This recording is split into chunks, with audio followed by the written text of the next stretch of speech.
Hi friends, అందరూ ఎలా ఉన్నారు? బాగున్నారా? అందరూ బాగున్నారు అనుకుంటున్నాను. మరి ఈరోజు దేవుడి వాగ్దానంతో నేను మీ ముందుకు వచ్చాను. ఈరోజు దేవుడి వాగ్దానం యెషయా గ్రంథము 45వ అధ్యాయము 1వ వచనం. అతని పక్షమున జనం దేవుడు వాగ్దానం చేస్తున్నాడు. జనములను జయించుటకు నేను అతని కుడి చేతిని పట్టుకొని ఉన్నాను. ఆమేన్. మరి మీ పరిస్థితుల్లో, మీ చుట్టూ ఉన్న పరిస్థితుల్లో మీకు ఏదైతే శత్రువుగా ఉందో, ప్రధాన శత్రువు అయిన సైతాన్ మీకు శత్రువుగా ఉంది.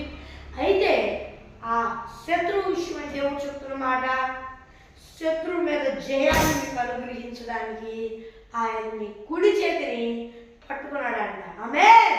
Praise the Lord. ఇప్పటిదాకా మీ జీవితానికి జయం లేదేమో, ఇప్పటిదాకా అపజయం పాలయ్యారేమో దుష్టుడి చేతిలో. దేవుడు చెప్తున్న మాట, జనములను జయించుటకు అతని కుడి చేతిని పట్టుకొని ఉన్నాను. ఆమేన్. Praise the Lord. నమ్మిన వారందరూ హల్లెలూయా చెప్తారు. హల్లెలూయా. దేవుని నామానికే మహిమయు ప్రభావం కలుగును గాక.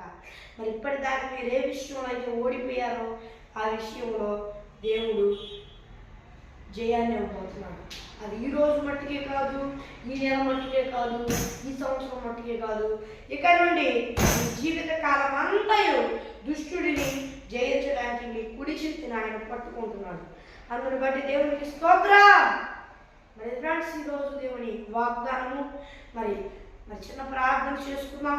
పరలోకమందున్న దేవా, మాతో నువ్వు ఎంతో స్పష్టంగా మాట్లాడి వేలాది కోట్ల స్తోత్రాలు చెల్లిస్తున్నాను. దేవా నాయన, ఈ బిడ్డలందరూ, ఈ భూలోకంలో వారందరూ నేను నమ్ముకొని మార్పు వచ్చాక పొందుకొని బాప్తిస్మం తీసుకొని రక్షణ పొందుకొని ఆత్మను పొందుకొని ఆత్మ అభిషేకం పొందుకున్నట్టుకు సహాయం చేయ. ఒకవేళ పొందుకొని దారి తప్పితే మరలా మార్పు వచ్చాక పొందుకొని రక్షణ పొందుకొని ఈ ఆత్మను పొందుకొని ఈ ఆత్మ అభిషేకం పొందుకున్నట్టుకు సహాయం చేయ. యేసు నామమున నడుచున్నాను నా పరలోకమందున్న నా పరమ తండ్రి. ఆమేన్. మరి ఫ్రెండ్స్, ఈరోజు దేవుని వాగ్దానము మరి మీ ప్రార్థన అవసరం కొరకు ఇక్కడ కనిపిస్తున్న +91 630 590 600 అందరికి కాల్ చేయండి. మరి రేపే కాదు, ఈ దినమే, మరి ఈ రోజు నుండే ఈ యేసురాజు మినిస్ట్రీస్ తరపున ఏర్పాటు చేయబడిన ఉపవాస ప్రార్థనలు స్టార్ట్ చేయబడి ఉన్నవి.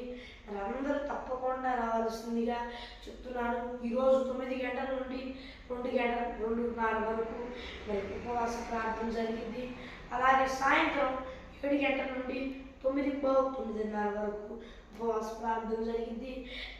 ఇలాగే మరి రేపు, అలాగే ఎల్లుండి వచ్చేసరికి ఎల్లుండి కూడా పొద్దున పూట ఇలాగే జరిగింది.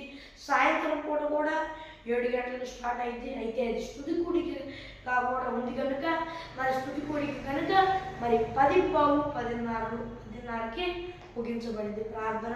అందరూ తప్పకుండా వచ్చి దైవ దీవెనలు పొందుకోండి. ఆమేన్. Praise the Lord. మరి ఫ్రెండ్స్, ఈరోజు దేవుని వాగ్దానము మరి ఒక దేవుని వాగ్దానం మరి కృపాసిస్తూ మనందరికీ తోడై నడిపించి కాపాడి సంరక్షించునుగాక. ఆమేన్. Praise the lord.